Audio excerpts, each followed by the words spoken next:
Hola, ¿cómo están? Esperamos que estén bien. En esta clase vamos a ir dando continuidad al desarrollo que ya iniciamos sobre la articulación entre las políticas sociales y el trabajo. Digo que vamos a darle continuidad porque de alguna manera ya fuimos abordando esta temática a partir de los aportes de Isuani, cuando él explica la crisis del modelo de acumulación y va ensayando distintas hipótesis, donde termina planteando esta hipótesis del ataque al pleno empleo y el debilitamiento del estado de bienestar como parte de la estrategia conservadora frente a esa crisis. Le fuimos dando continuidad también y pensando en el caso argentino a partir de los aportes de André Nachi, Falapa y Lovich para pensar en ese sistema integrado de protección social con una intervención del Estado a nivel de lo que son las políticas económicas y laborales en un contexto de sustitución de importaciones, creando a partir de ese proceso de sustitución de importaciones, apoyando la industria nacional, creando trabajo y políticas públicas en confluencia con ese proyecto político y social. Y también estuvimos viendo cómo este sistema de protección social se integraba también con políticas de corte asistencial y políticas con una tendencia universalista, como es el caso de educación y de salud. Estuvimos también abordando esta temática a partir de las transformaciones de corte estructural que fuimos viendo tendientes hacia un orden neoliberal en un primer momento que señala Svampa en el 75 a partir de las medidas de Celestino Rodrigo como ministro de Economía, como estas fueron avanzando en esta línea de políticas de corte neoliberal en la última dictadura y profundizándose sustantivamente en los años 90, y a partir de García Delgado vimos también cómo en el último gobierno de la Alianza Cambiemos también desde luego se plasman estas políticas, ¿no? Y donde se va produciendo estas transformaciones estructurales, como recién mencionábamos, y al mismo tiempo se van generando transformaciones en el mundo del trabajo y que se ven reflejadas en los datos del mercado de trabajo. Bueno, vamos a ir compartiendo a partir de esta introducción un PowerPoint que preparé para ir ilustrando algunos de los temas que vamos a ir desarrollando. Como les decía, vamos a ir trabajando el tema de transformaciones en el mundo del trabajo y las políticas sociales, y para ello me quisiera partir de pensar, tomando un aporte de una filósofa y economista que se llama Dominique Medas, es una autora francesa, que tiene una perspectiva crítica sobre esto que acá plantea, que tiene un libro que es El trabajo itinerario de un concepto, y va haciendo todo un desarrollo histórico de la conceptualización o de las diferentes miradas sobre el trabajo a lo largo de la historia, y ella afirma esta cita que acá está explicitada en esta diapositiva, que el trabajo es nuestro hecho social total. Lo plantea de manera crítica para las sociedades contemporáneas como la nuestra, pero es interesante esa mirada de pensar el trabajo como nuestro hecho social total, abordando desde esta perspectiva una dimensión económica del trabajo, en tanto es a partir del trabajo que en sociedades capitalistas es que se accede a generar a partir de una inserción laboral un ingreso que permite la propia subsistencia y la de las personas o el grupo familiar a cargo, una dimensión social, en tanto es a partir del trabajo como uno de los ejes estructuradores de los lazos sociales, y una dimensión subjetiva, porque también va conformándose identitariamente aspectos subjetivos en torno al trabajo. hay una cuestión muy fuerte de orden, como decía, identitario en relación al trabajo, en relación respecto a la tarea que se realiza, respecto a si se tiene trabajo o no se tiene trabajo, respecto a la mirada de los otros sobre el lugar que ocupamos desde el punto de vista de nuestra inserción laboral, la mirada en cuanto al reconocimiento social, que por un lado tiene esta beta de dimensión social como recién planteábamos, pero a la vez esa dimensión social nos va generando aspectos de orden identitario, ¿no? Se va configurando y reconfigurando nuestra identidad en torno al trabajo. Sobre esta cuestión me parece interesante tener en cuenta lo que implica en sociedades contemporáneas el hecho de no tener trabajo, ¿no? El hecho de ser un trabajador sin trabajo. La figura de los supernumerarios, como menciona Castel, esta idea de trabajadores que vagan sin tener incidencia en el curso de las cosas, plantea Castel. Digo, para pensar estas cuestiones vinculadas, por ejemplo, a lo que hace a políticas sociales y las implicancias subjetivas que tiene también el ser receptor de un programa social de empleo, porque se ha perdido el trabajo desde hace mucho tiempo, o como también cuestiones vinculadas a esta cuestión identitaria y las trayectorias laborales, como tradicionalmente, bajo un modelo de integración nacional y popular, como caracteriza Svampa en el marco del peronismo clásico, se fueron generando identidades laborales fuertes, ¿no? O sea, donde la identidad estaba en, por ejemplo, yo soy metalúrgico, y una trayectoria laboral en un mismo sector o rama de actividad que genera un arraigo muy fuerte en términos identitarios, en términos de sentirse parte de un colectivo de trabajadores, de sentirse parte y de ser parte de un colectivo organizado de trabajadores. Y cuando se pierde ese trabajo por las políticas que estuvimos viendo, que se van implementando en la última dictadura, en los 90, y con todo lo que esto implica en términos de pérdida del trabajo, y las consecuencias, por supuesto, que esto acarrea en términos de aumento de situaciones de pobreza y de indigencia, las significaciones que esto tiene, que no solamente recaen en aspectos económicos, sino también en estos lazos sociales de los que hablábamos recién, y también recaen en aspectos subjetivos, ¿no? Es esto por esa razón que me interesaba tomar esta cita de Meda del trabajo como nuestro hecho social total. Algo que también vamos a ver en la clase de hoy, que por lo menos quiero acá tenerlo en cuenta, que está vinculado al análisis que hace NEFA de los distintos modelos de organización productiva. Él los denomina paradigmas productivos, ¿no? Como sistemas de organizaciones laborales que se instauran aceptados socialmente en un determinado periodo de tiempo y de un contexto espacial también, y cómo a partir de esa organización laboral que se va imponiendo, se van estableciendo primero lo que es el taylorismo, el fordismo como paradigmas productivos. Ambos han surgido en Estados Unidos, han tenido en Estados Unidos sus orígenes en sectores puntuales, pero después se van difundiendo a distintos sectores o ramas de actividad y se van difundiendo también en los distintos países. Así vemos, por ejemplo, con uno de los paradigmas productivos que fue organizando el modo de hacer el trabajo, de realizar el trabajo, es el taylorismo.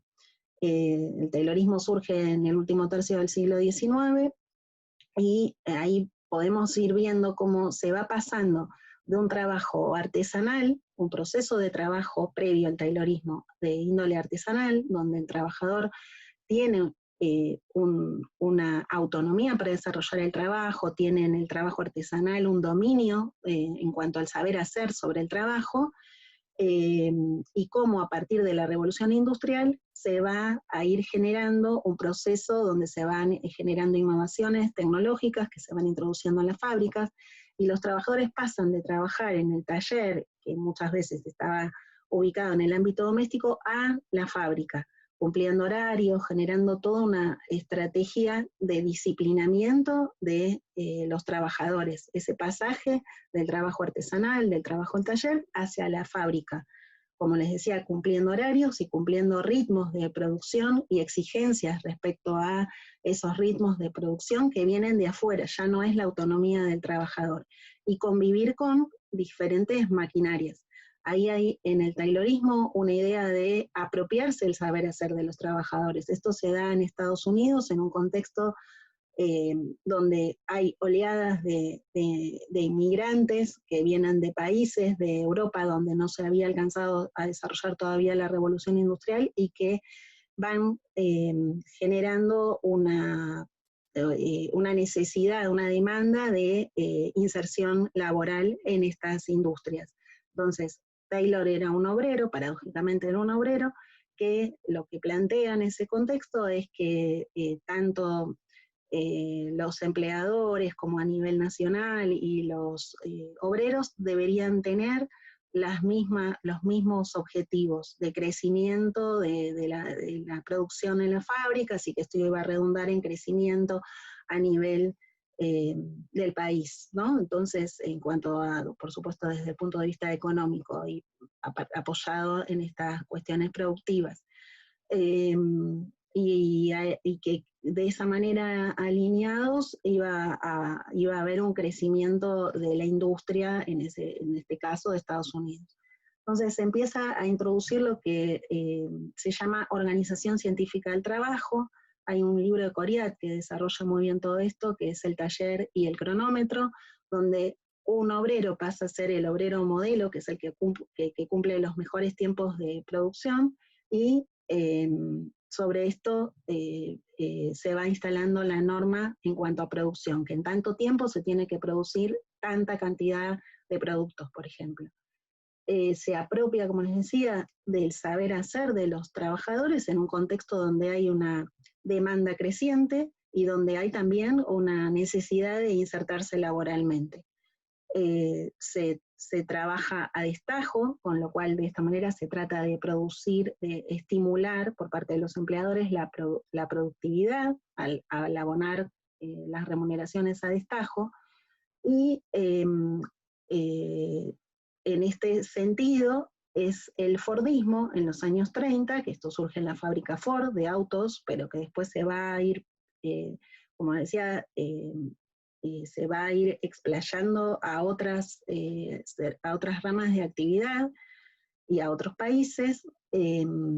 Se introduce como innovación tecnológica con el Fordismo en los años 30, también en un contexto de demanda creciente, la cadena de montaje. Acá, para que tengan en cuenta, recuerden la película de Chaplin, Tiempos Modernos. Si no la vieron, recomiendo que la puedan ver, está de acceso abierto a través de YouTube. Es la típica imagen de el hombre como un engranaje más de esa cadena de montaje, esa imagen de Chaplin, como un engranaje más de la maquinaria, ¿no? También les recomiendo ver La clase obrera va al paraíso, es una película de Elio Petri, que también es excelente y que muestra las implicancias que tiene, no solo muestra lo que es el trabajo taylor-fordista, sino las implicancias que este tiene, desde una perspectiva totalmente crítica. Y bueno, las dos son dos obras de arte en cine, y se las recomiendo para que cuando puedan las vean. Y bueno, con el Fordismo se genera esta innovación de tipo tecnológica y además hay a partir de esta introducción de esta innovación tecnológica, hay un cambio en el modo de remuneración, pasa a abonarse $5 diarios como un sueldo fijo, estamos hablando de los años 30, indexados respecto a los ritmos inflacionarios. Fíjense y recuerden el texto de Isuani, ¿no? Estamos hablando de los años 30. digo, para ir estableciendo esas articulaciones y para que se pongan en contexto. De esta manera, el Taylor-Fordismo era el paradigma productivo que estaba alineado con aspectos macroeconómicos, que en los años 30 veíamos esa confluencia del Estado benefactor y el Estado keynesiano. Eran una gran cantidad de trabajadores que se necesitaba para producir, bajo el Taylor-Fordismo, grandes volúmenes de productos en series, productos homogéneos, todos iguales, como en las películas vemos de esa época, todos los autos Ford iguales negros, y en un contexto, como decía, de demanda creciente, una gran cantidad de trabajadores. Acá lo que podemos pensar, y acá podemos apoyarnos en aportes, por ejemplo, de Bauman, como es una sociedad de productores, donde ellos mismos son los mismos productores son ellos mismos los que consumen lo que producen. Esta idea de los $5 diarios fijos, además se generaba un incentivo a la productividad porque podían ser aumentados esos $5 diarios en función de la productividad de cada uno de los trabajadores. De esa manera se garantizaba un ingreso mínimo y básico que estimulaba el consumo y a la vez se estimulaba la producción, la productividad de cada trabajador, y generando mayor producción. Acá continúa esta cuestión de la escasa autonomía o nula autonomía de los trabajadores en el desarrollo de su trabajo. Acá podemos articular con el concepto de alienación de Marx, donde no hay espacio para la creatividad, donde los trabajadores incluso desconocen el producto final de su incidencia en ese proceso productivo, de la incidencia de su propia labor, de su propio trabajo. Hay una cuestión de explotación de los trabajadores y a la vez esta tendencia al incentivo para una mayor remuneración. Con lo cual, si volvemos a tomar los aportes de Meda, esta dimensión social, subjetiva y económica, veamos lo que esto implica. Desde Nefa lo toma también como lo que llama el círculo, que en este contexto el círculo virtuoso del Fordismo, por esto que decía, de que los trabajadores son ellos mismos, los productores son ellos mismos quienes consumen lo que producen. El Fordismo además se caracterizó por políticas paternalistas que incentivaban el consumo, otorgando créditos a los trabajadores. Entonces, estamos viendo esto muy sintéticamente, para ampliar mucho más, pero como para que nos pongamos en situación. Lo que figura acá en esta diapositiva como el toyotismo es ese paradigma que nace en Japón en los años 50, en la fábrica de autos de Toyota, que tiene algunos rasgos que Coria, que se especializó en estos temas, publicó en un libro que se llama Pensar al revés.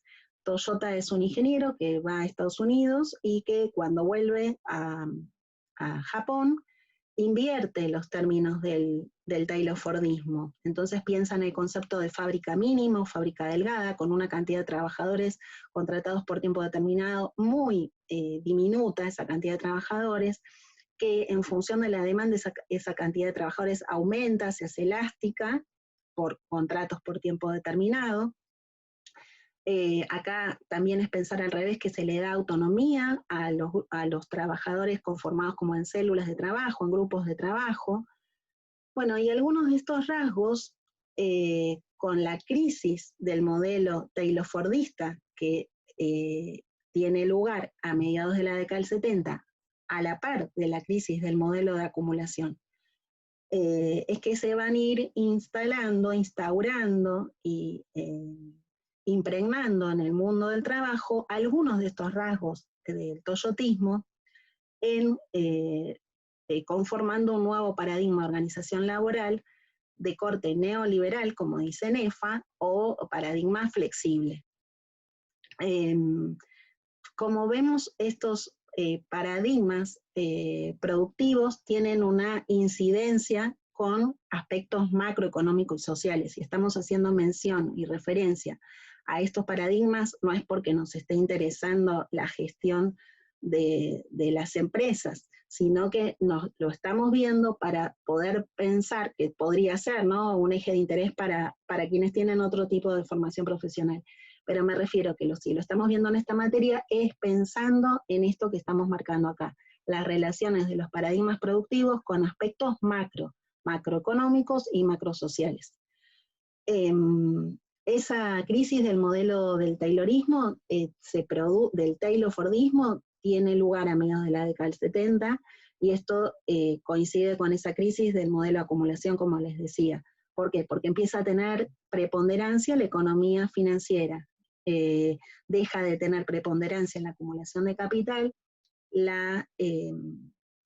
aspecto productivo, y sino que se le da lugar a la especulación financiera. Por otro lado, las empresas empiezan a operar en redes. Entonces, con el desarrollo de tecnologías de la comunicación, empiezan a operar en redes, entonces ya no empiezan a operar de manera tal de que las empresas en un mundo mundializado en términos de NEFA, un mundo globalizado para otros autores, tienen la casa central en determinado país, operan y fabrican determinada parte, por ejemplo, de autos, las cajas de velocidad en Argentina, arman los autos en Brasil, o sea, en lugares a donde más les conviene económicamente a las empresas. Y deja de ser funcional el taylorfordismo porque, como veíamos, ocupaba a una gran cantidad de trabajadores para la producción de productos homogéneos y en series. A mediados de la década del 70, y esto se va a ir profundizando cada vez más, hay una demanda que deja de ser creciente porque hay una saturación de consumo de los bienes durables. El que había comprado una heladera tenía la heladera, el que había comprado el auto tenía el auto. Y antes los ciclos de vida de los productos eran más extensos. Ahora adrede son mucho más cortos. Un electrodoméstico dura muy poco tiempo. Eso tiene que ver con esta cuestión del mercado, ¿no?, de generar esta necesidad de consumo. Entonces, había un detenimiento de la demanda y a la vez hay una demanda que se va a ir generando una demanda más específica. Ya no es el auto Ford negro, ya vemos, como es en la actualidad, el utilitario para el que trabaja, el auto familiar, el auto para el soltero, el auto divertido, con algunos aspectos que a algunas personas les interesa. Y entonces hay como una segmentación del mercado, eso por un lado. Y por otro lado, deja de ser funcional para la acumulación de capital tener tantos trabajadores desde la perspectiva de los grandes grupos empresarios, planteado esto, deja de ser funcional para la acumulación de capital tener tantos trabajadores contratados por tiempo indeterminado, con la figura de lo que podemos denominar el empleo típico. El empleo típico es el empleo que es el trabajo protegido, el trabajo tutelado, el trabajo contratado por tiempo indeterminado y el trabajo con una remuneración, el trabajo con protección social, como veníamos viendo que se había dado bajo la égida del Estado benefactor. Entonces, a partir de estas lecturas, es que comienzan a generarse algunos discursos necesarios para generar las transformaciones estructurales que vimos a partir de Svampa. Desde la perspectiva, obviamente hablando de los gobiernos de corte neoliberal y de los grupos económicos. En el caso argentino, vemos esto como se fue generando a partir de la última dictadura y luego profundizando en los 90 y retomando, como veíamos desde García Delgado, en el último gobierno que fue el de la Alianza Cambiemos, en el caso argentino.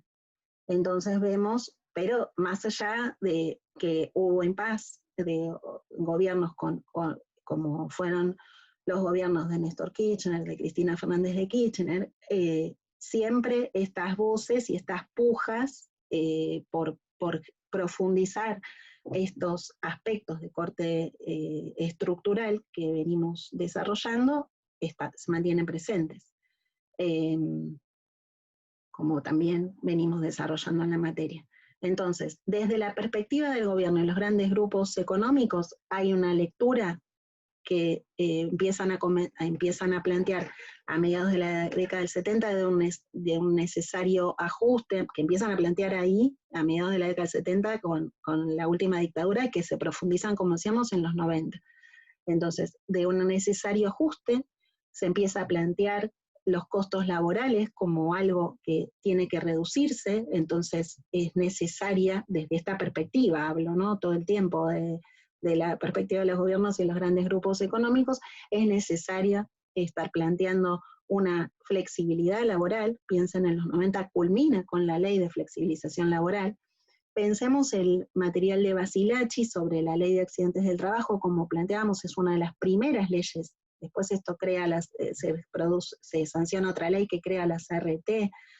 Bueno, y se genera se toman aspectos del toyotismo, no digo que se aplique el toyotismo como paradigma, sino que algunos aspectos que veíamos del toyotismo, y se va generando lo que podemos considerar la producción flexible, esta idea de una cantidad reducida de trabajadores contratados por tiempo indeterminado, que son los que quedaron de los viejos contratos, de los contratos bajo la figura del empleo típico, de las contrataciones con la figura del empleo típico, que era propia del Estado benefactor, y se empiezan a generar, a partir de estas lecturas que también recaen por el gobierno y los grandes grupos económicos, de entender como diagnóstico que lo que no permite el crecimiento en el trabajo son las rigideces jurídico-institucionales, comienza a generarse un proceso de cambios en la normativa laboral en el caso argentino,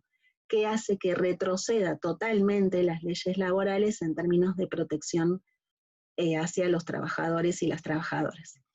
Se critica el rol de los sindicatos, la legislación laboral, esto lo podemos ver claramente en el trabajo de investigación de Basilacci, ¿no?, en el trabajo exhaustivo de investigación de Basilacci. Ella lo hace sobre esa ley específica, pero podemos ver ahí toda la argumentación, cómo se va generando una serie de representaciones sobre esta cuestión que van conformando un consenso que permitió y acompañó, un consenso a nivel social que permitió y acompañó la sanción de estas leyes que fueron en detrimento de la protección de los trabajadores y trabajadoras, como recién planteaba. Y por otro lado, otra de las lecturas dominantes, me refiero a estos actores, es la incapacidad de adaptación de la fuerza de trabajo a las condiciones de trabajo y las nuevas exigencias del mercado laboral, como si la culpa estuviera puesta en los trabajadores y las trabajadoras de no haber estado adaptados, no estar formados para insertarse en un mercado de trabajo totalmente competitivo. Piensen que el taylorfordismo, como decíamos, le quitaba el saber hacer a los trabajadores. El trabajador, cuando decimos un engranaje de la máquina, no tiene autonomía, no recibe capacitación.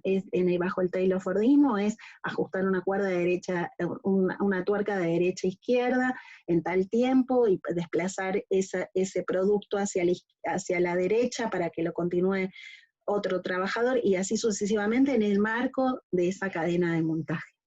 Entonces, si lo pensamos en lugares donde se instaló el taylorfordismo, podemos ver, por ejemplo, en la zona de Berisso, con los frigoríficos, Swift y Amur. Entonces, cuando esos frigoríficos cierran, esa gran cantidad de trabajadores no estaba realmente formado para insertarse laboralmente porque se habían apropiado de su saber hacer. Pero aparte de eso, el mercado de trabajo no ofrecía puestos de trabajo, que esa es la lectura que desde el gobierno y los grandes grupos económicos se soslaya en los 90, como si la culpa de la situación de desocupación estuviera la responsabilidad. Hablo de culpa, me refiero a la responsabilidad, como si la responsabilidad de los trabajadores fuera la de insertarse laboralmente, y como si no hubiera una lectura de la situación del mercado. Recién me refería al tema de la culpa. Yo hice una investigación hace un tiempo y justamente en línea con esto, los trabajadores, cuando quedaban sin trabajo en los 90, inicialmente al principio de la década se sentían culpables de su situación de desocupación. Estos discursos eran dominantes. en ese momento. No se consideraba en ese momento, a principios de los 90, al desempleo como un fenómeno social. Se lo consideraba como que eran situaciones aisladas, solo que después vamos a ver lo que implican los datos, los números estadísticos, ¿no? Acá está. Fijémonos acá, estos son datos del INDEC, tenemos tablas que dan cuenta de la evolución del mercado de trabajo, de las tasas de desocupación y de subocupación, desde el 74 al 2003, son las series históricas. Entonces veamos, fíjense, desde 74 al 80, 3,5 de desocupación, 4,7 de subocupación. Veamos cuando empieza la década del 90, ya comienza aumentando la desocupación y la desocupación. Pero a medida que avanza la década del 90, fíjense el avance sobre los datos de desocupación y de subocupación. Tenemos en el 95 un 17,5% de desocupación. Es elevadísimo. Entonces, cuando recién me refería a esta cuestión de los discursos, a los que recién estábamos mencionando, dominantes de inicios de la década, a inicios de la década generaba esta autoculpabilización por parte de los trabajadores. Esto de tomar las entrevistas a las que me estoy refiriendo, no es que lo estoy inventando. Y que cuando, por supuesto no lo hago extensivo porque es un trabajo de campo que hice justamente en Berisso, pero cuando avanzan estos datos, ahí poco a poco, al mismo tiempo que, como les digo, hay un primer momento de autoculpabilización, al mismo tiempo, y acá tenemos esta cuestión identitaria del trabajo, al mismo tiempo empieza a haber una identidad colectiva que se va conformando como de trabajadores desocupados. Entonces se van conformando vínculos identitarios que posibilitan la conformación colectiva de demanda de trabajo y de reconocer que el tema no era individual, sino que estaba puesto en las políticas laborales, económicas, sociales que se estaban llevando adelante, y se crean los movimientos, el movimiento de trabajadores desocupados. También acá pensemos también en el rol que han tenido en esta etapa los piqueteros. La conformación del movimiento piquetero, que no es casual, se origina en los lugares, Cutralcó, por ejemplo, de donde estaba radicado YPF, y donde YPF, con lo que se llamó la familia YPFiana, todo lo que significaba,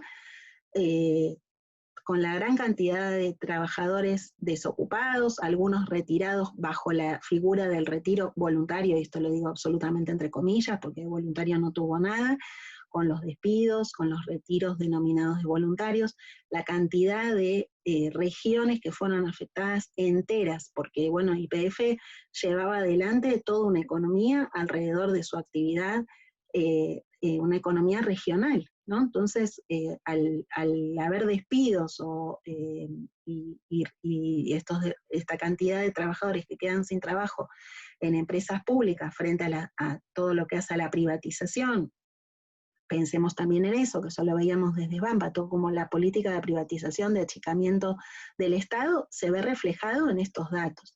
Entonces vemos cómo va increyendo estos datos de desocupación, al mismo tiempo los de subocupación, para todo el periodo. Y vemos, bueno, en el año 2001, pensemos la crisis que tuvo lugar en el 2001, 2002 en Argentina, 17,4 en el 2001 de desocupación, un 19,7 de desocupación en el 2002. También como llegando después de lo que implicó en ese 2002, lo que implicó todas las reformas de carácter estructural que tuvieron lugar en los 90.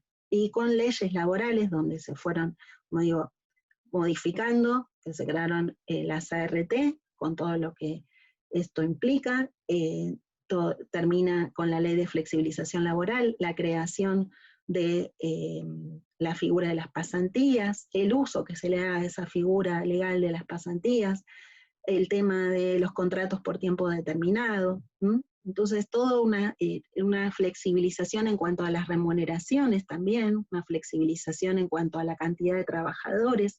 O sea, hay toda una serie de aspectos que van incidiendo en un retroceso absoluto de las condiciones de trabajo en las que se desempeñan los trabajadores y en un aumento descomunal de desocupados durante todo el periodo.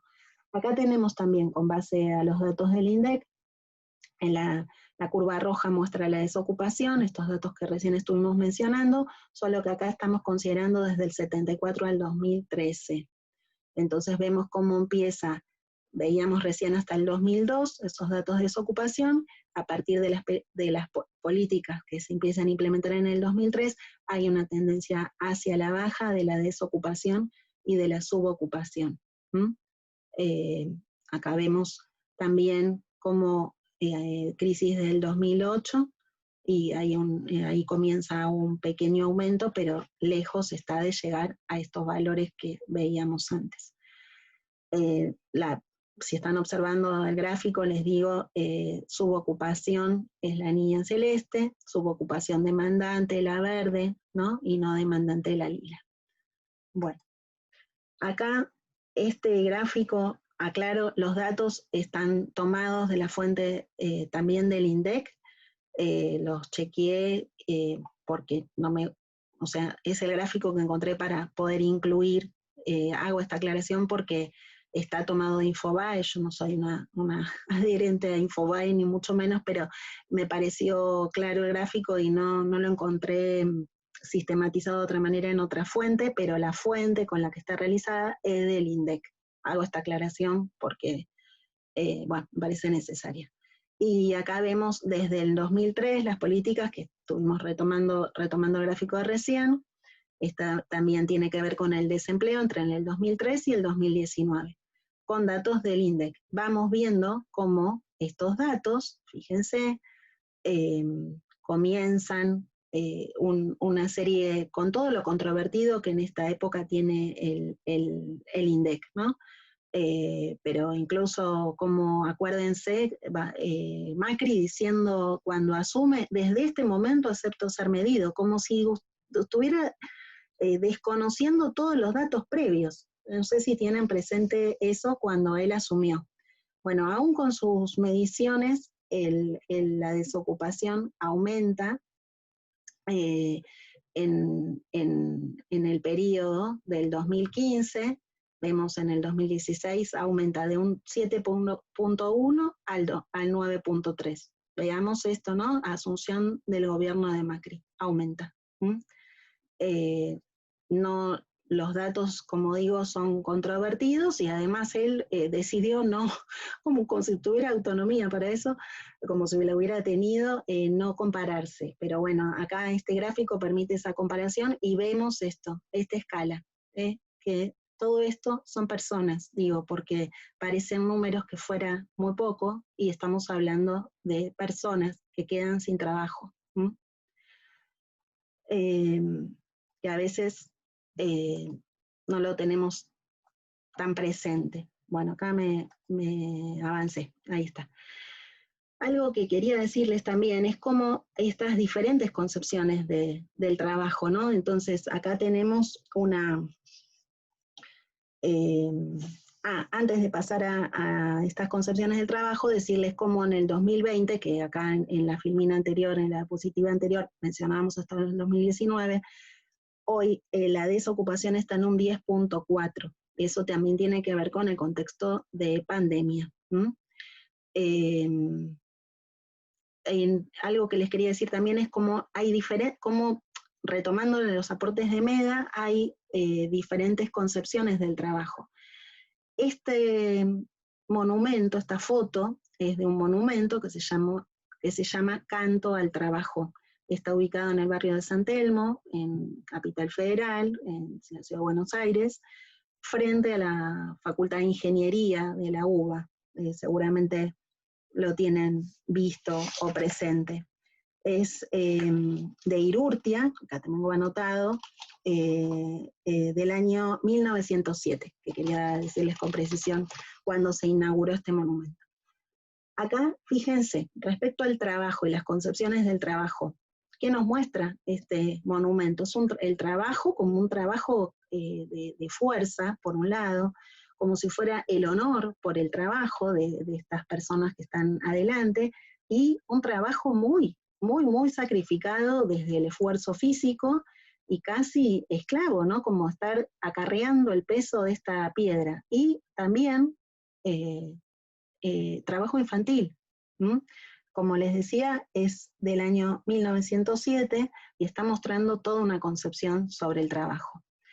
Este cuadro es de Ernesto de la Cárcova, está en el Museo de la Cárcova, también ubicado en la ciudad de Buenos Aires, y es un cuadro del año 1892, y fíjense lo que nos muestra, ¿no? Que hablábamos del taylorfordismo, una fábrica que en ese momento es una fábrica que no está funcionando, evidentemente, no es una fábrica humeante, ¿no? Acá está esta chimenea apagada, la impotencia de este trabajador frente a esa situación de no trabajo, evidentemente, se llama Sin pan y sin trabajo, esta obra de arte, y acá esta herramienta, ese puño, ¿no? de impotencia, de bronca, de querer salir a defender lo suyo, y una familia, ¿no? También una madre amamantando con esta expresión a ese niño sin pan y sin trabajo. De nuevo volvemos a esa multidimensionalidad del trabajo, la dimensión social, la dimensión subjetiva, la dimensión económica. Y acá les traigo otra expresión del trabajo y del trabajo y de los trabajadores, ¿no? De Carpani, entre el taller y la calle, un trabajador fornido, rudo, con su expresión combativa, y entre el taller y la calle, ¿no? Es el título, y que el título de la obra y el título que también le dio una exposición que hubo hace unos años en la Ex-ESMA, donde se mostraron las obras de Carpani, que si quieren pueden verlas por internet, están disponibles, es bien interesante. Pero nos está dando cuenta de la lucha, y ya, aunque acá vemos la figura de un trabajador, es una lucha colectiva, ¿no? Como es un trabajador que lucha por sus derechos y lucha desde una posición de conformación de un colectivo de trabajadores. Esta figura, esta obra también es de Carpani. Volvemos a ver estos mismos trabajadores de brazos fornidos, de trabajadores que los vemos como trabajadores incluso en su indumentaria, pero ya es remite a un tiempo que está testimoniando Carpani, de nuevo estas fábricas sin estar produciendo, ¿no? Esas chimeneas que no están humeantes, y acá como un proceso de descolectivización, si bien están juntos los trabajadores, no hay una cuestión combativa, sino de desolación, ¿no? Frente a ese horizonte, pero como con una idea de desolación, que tiene que ver con los efectos de la desocupación.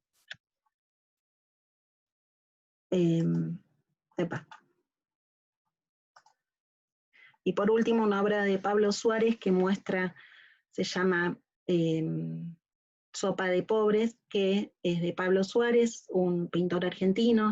Esta obra está en el Malva, también en la ciudad de Buenos Aires, es un museo privado, pero para cuando puedan, se levante en algún momento, podamos volver a recuperarnos después de esta situación tan compleja de pandemia, y puedan trasladarse a la ciudad de Buenos Aires. Es recomendable, si bien es un museo, este es un museo privado, tiene días de acceso para estudiantes sin cobrar entrada, así que también les recomiendo cuando puedan, cuando se pueda y cuando puedan, poder ver esta obra. Y es testimonio de lo que son las políticas neoliberales en los 90, y cómo él lo plantea en algún reportaje, ¿no? Como el trabajador como como también integrando su propio plato, ¿no? Como así despiadadamente esta imagen denunciando lo que implica la pobreza, ¿no? La pobreza producto de la desocupación y la falta de oportunidades y la desigualdad social. Eh, bueno, respecto al tema de la articulación con las políticas sociales, podemos también considerar cómo las políticas sociales han ido respondiendo también desde esta óptica neoliberal, con programas sociales de empleo, con programas focalizados, dirigidos a poblaciones consideradas objetivos, como aquellas consideradas las más vulnerables, dejando por fuera a gran cantidad de la población sin protección, y acá vemos esta idea de que ya no es un sistema en los 90, un sistema de protección social, sino que es la noción de protección social. Después, como esto fue siguiendo con políticas, con programas de transferencia condicionada, y sobre estos aspectos que tienen que ver con las intervenciones sociales del Estado en estos términos, también como las vamos a ir retomando en las siguientes clases, articulando con lo que veíamos desde enfoque de derechos, la concepción de derechos, y pensando en analizar diferentes programas sociales y programas de transferencia condicionada, además de los debates actuales en materia de política social, que también vamos a ir considerando en las clases próximas.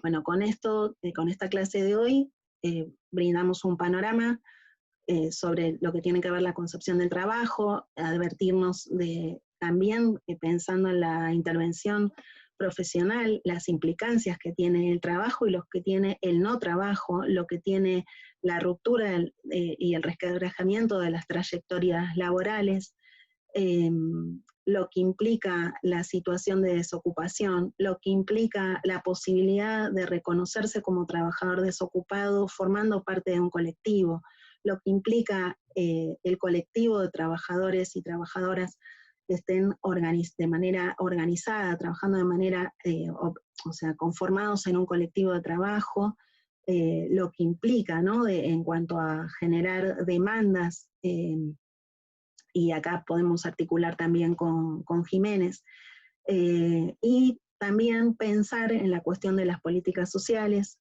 como en algunas etapas, como ha sido en los 90, la política social ha ocupado un lugar subsumido de la política económica. Y pensando las intervenciones en materia de política social, generando estos programas focalizados que poco permitían revertir, o sea, no permitieron en ningún momento revertir la situación de pobreza y de desocupación. Generaban un ingreso mínimo, que además sin horizonte de continuidad, porque nunca se supo o nunca se sabía en ese momento cuánto tiempo de duración iban a tener cada uno de los programas. Y cómo fueron trazando muchos, al no generar políticas económicas ni laborales que en ese momento permitieran la inserción laboral, cómo se fueron generando trayectorias también de receptores y receptoras de programas de empleo. Bueno, que sobre esto podemos ir trabajando también en las próximas clases, para ver qué implicancia genera esto, ¿no? En función de las diferentes generaciones, las diferentes trayectorias laborales. Esto es algo que en un material que yo escribí, que tiene que ver con estas investigaciones que mencionaba hace un rato, está ahí puntualizado, está desarrollado, y lo vamos a retomar en las clases que siguen. Bueno, espero que haya quedado claro este panorama, que es bien vasto y que se complementa con el material de NEFA, donde él también plantea las implicancias en términos de la salud, los riesgos psicosociales del trabajo, las condiciones laborales en las que se desarrolla el trabajo, como han también generado, han ido en detrimento, ¿no? Como esas condiciones laborales a la par de esa normativa laboral que se fue modificando, y cómo los trabajadores y las trabajadoras están también más expuestos en materia de riesgos psicosociales del trabajo, y cómo esto no va compasado con leyes que protejan estas situaciones. Bueno, vamos a seguir con estos temas, como digo, en las próximas clases, y cualquier cosa nos vamos comunicando ante cualquier consulta e inquietud que tengan sobre estos temas. Bueno, les mando un saludo grande.